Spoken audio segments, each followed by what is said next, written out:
In 2007, one of the most powerful companies in the world did everything right and still lost its future.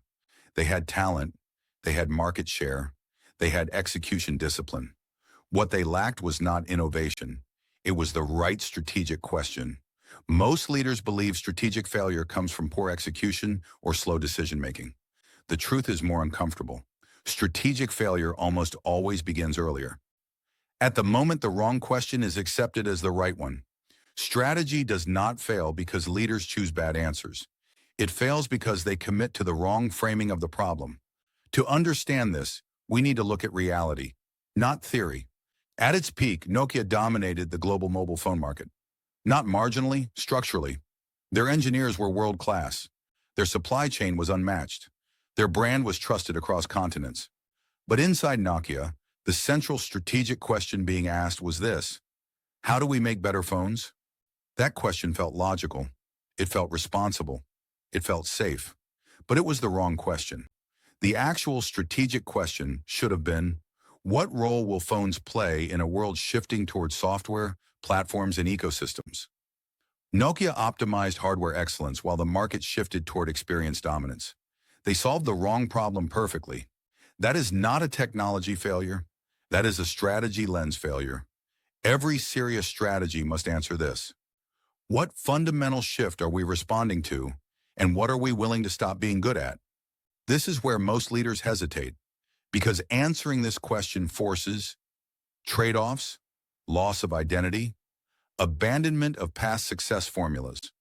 Nokia could not let go of its identity as a hardware company, so it never fully committed to becoming a software ecosystem player, and strategy punishes hesitation. Let's sharpen the contrast. Tactical thinking says, our products are still selling.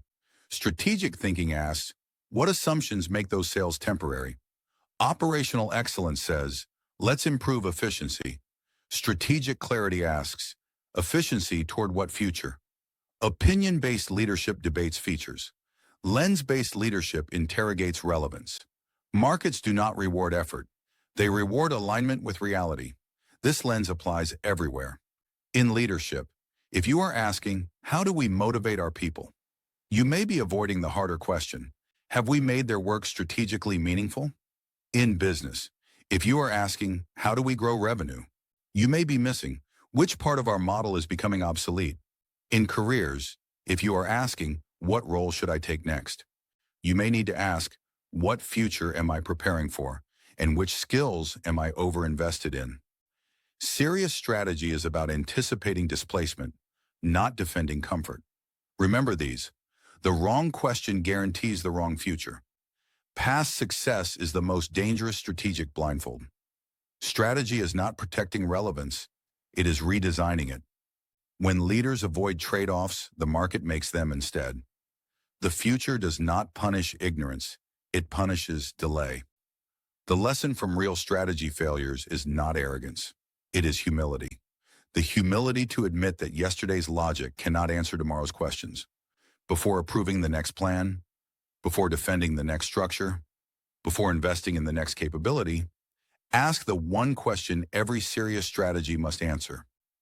What future are we preparing for, and what must we stop being great at to reach it?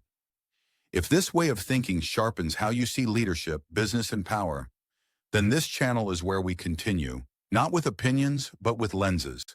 Because strategy begins where comfort ends.